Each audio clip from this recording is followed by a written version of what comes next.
Assalamualaikum warahmatullahi wabarakatuh. Di sini kami akan sedikit menjelaskan tentang subjek pendidikan pada surat Ar-Rahman ayat 1 sampai 4 dan surat An-Najm ayat 1 sampai 10. Sebelumnya, teman-teman tolong klik tombol subscribe, komen, like dan share ke teman-teman kalian.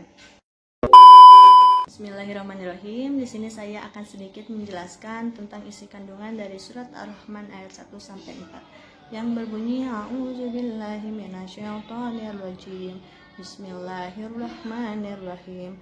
Ar-Rahman, Tuhan yang Maha Pemurah, Allamal Quran, yang telah mengajarkan Al-Quran, Khalaqal insan, dan menciptakan manusia, Allamahul bayan, mengajarkannya pandai berbicara. Surat Ar-Rahman ini artinya yang Maha Pemurah, seperti yang telah disebutkan dalam ayat pertama, yaitu Ar-Rahman, yang artinya Tuhan yang Maha Pemurah. Surat ini diturunkan di kota Madinah, sehingga surat ini disebut dengan surat Madaniyah. Surat ini berjumlah 78 ayat dan diturunkan sesudah surat Al-Furqan. Dalam surat ini, Allah berfirman tentang karunia dan rahmat kepada hambanya, bahwa Dia telah menurunkan Al-Quran kepada Muhammad sebagai Rasulnya untuk disampaikan kepada semua hambanya. Dia telah mengajarkan Al-Quran dan memudahkan bagi hambanya. Untuk apa? Yang pertama, untuk menghafalkannya, memahaminya, serta merenungkan hikmah-hikmah dan pelajaran-pelajaran yang dikandungnya. Ditegaskan dalam surat ini bahwa yang menjadi subjek pendidikan adalah seorang manusia yang diciptakan Allah dengan sempurna. Kenapa seorang manusia yang dijadikan sebagai subjek pendidikan? Karena manusia itu telah diberikan akal, telah diciptakan Allah dengan sempurna. Nah, akal ini merupakan hal yang mengangkat derajat seorang manusia, sehingga disebutkan bahwa yang menjadi subjek pendidikan dalam surat Ar-Rahman ayat 1 sampai 4 ini adalah seorang manusia. Mungkin hanya itu yang dapat saya sampaikan.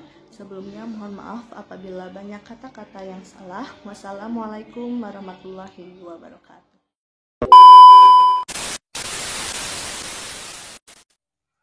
Assalamualaikum warahmatullahi wabarakatuh. Perkenalkan, nama saya Rafika Sugendi.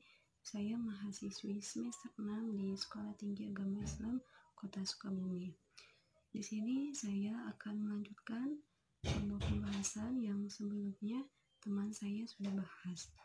Nah, di sini saya akan sedikit memaparkan atau menjelaskan sebuah materi mengenai tentang kaitan surat Ar-Rahman ayat 1 sampai 4 dengan subjek pendidikan. Berdasarkan terjemahan surat Ar-Rahman ayat 1 sampai 4 dapat disebutkan atau dijelaskan bahwa kaitannya antara surat Ar-Rahman ayat 1 sampai 4 dengan subjek pendidikan, yaitu di mana kata Ar-Rahman menggambarkan sifat-sifat yang ada di dalam seorang pendidik, di mana di antara sifat-sifat tersebut yaitu contohnya seperti murah hati, penyayang, lemah lembut, dan berakhlakul karimah.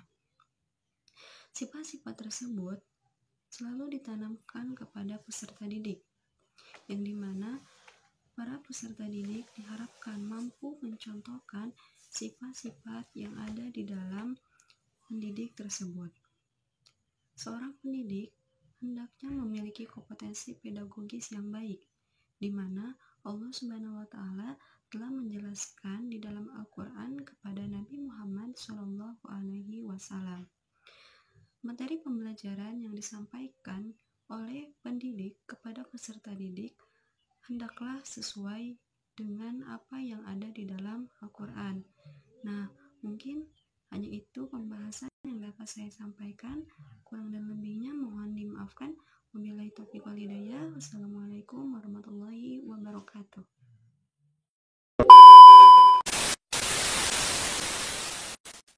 Assalamualaikum warahmatullahi wabarakatuh. Perkenalkan, nama saya Tias Nurfiani. Saya adalah mahasiswa dari STAI Sukabumi semester 6. Di sini saya akan menjelaskan tafsiran dari surat An-Najm ayat 1 sampai dengan 10. Dalam kitab tafsir yang dikarang oleh Ibnu Katsir dijelaskan bahwa surat An-Najm itu diawali dengan kalimat sumpah yang diucapkan oleh Allah Subhanahu wa Ta'ala dengan menyebut ciptaannya yaitu bintang. Akan tetapi seorang makhluk Allah itu tidak boleh mengucapkan kalimat sumpah selain dengan nama Allah, karena itu dapat menimbulkan suatu kemusyrikan pada diri makhluk Allah tersebut. Nah, pada ayat berikutnya Allah menegaskan kepada kaum kafir Quraisy bahwa Nabi Muhammad bukanlah orang yang tidak berpengetahuan, bukanlah orang yang berpaling dari kebenaran, dan juga Al-Quran itu bukanlah suatu kitab yang dikarang oleh Nabi Muhammad dengan menggunakan hawa nafsu. Akan tetapi Al-Quran itu adalah suatu kalam Allah yang diturunkan kepada Rasulullah melalui pelantaraan malaikat Jibril, supaya dapat disampaikan lagi kepada umat Rasulullah Shallallahu Alaihi Wasallam.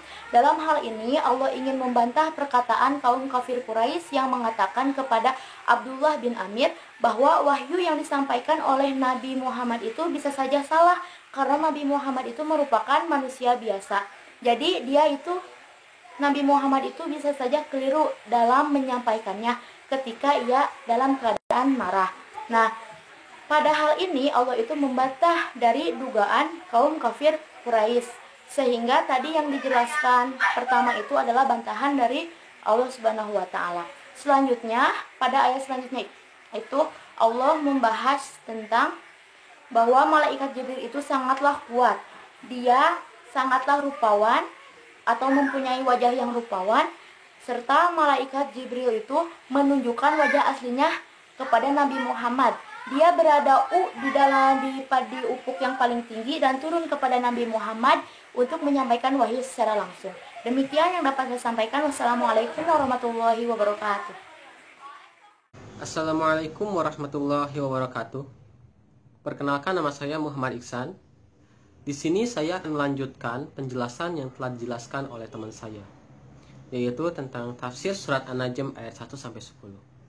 Di sini saya akan menjelaskan tentang kaitan tafsir tersebut dengan subjek pendidikan. Seperti yang telah kita ketahui, bahwa subjek pendidikan itu adalah seorang pendidik, di mana seorang pendidik itu mencakup seorang guru, dosen, ataupun guru besar. Nah, di dalam surat An-Najm ayat 1 sampai 10 dijelaskan bahwa subjek pendidikan itu sendiri yaitu malaikat Jibril. Di mana malaikat Jibril itu yaitu malaikat yang punya fisik yang kuat dan akal yang cerdas. Dan Allah memerintahkan malaikat Jibril itu untuk menyampaikan wahyunya kepada para nabi, khususnya Nabi Muhammad SAW. Nah, jadi seorang pendidik diharapkan mampu meniru malaikat Jibril, mempunyai fisik yang kuat. Seorang pendidik harus mampu menjaga kesehatannya, harus mampu mempunyai fisik yang kuat itu sendiri. Karena tidak akan mungkin seorang pendidik mampu mengajarkan materi kepada peserta didik kalau dia tidak mempunyai kesehatannya buruk. Lalu malaikat Jibril mempunyai akal yang cerdas. Itu diharapkan bahwa seorang pendidik harus mempunyai wawasan yang luas, harus mempunyai kompetensi pedagogis yang baik, di mana seorang pendidik harus mampu menguasai materi sebelum mengajarkannya kepada para siswanya atau para peserta didik. Seperti halnya malaikat Jibril yang mampu menurunkan wahyu ataupun mampu membawa wahyu itu kepada Nabi Muhammad dan menjelaskannya kepada Nabi Muhammad secara jelas dan gamblang. Dan sampai sekarang wahyu tersebut dapat kita pelajari untuk kita ambil manfaatnya. Oke, sekian dari saya. Wassalamualaikum warahmatullahi wabarakatuh.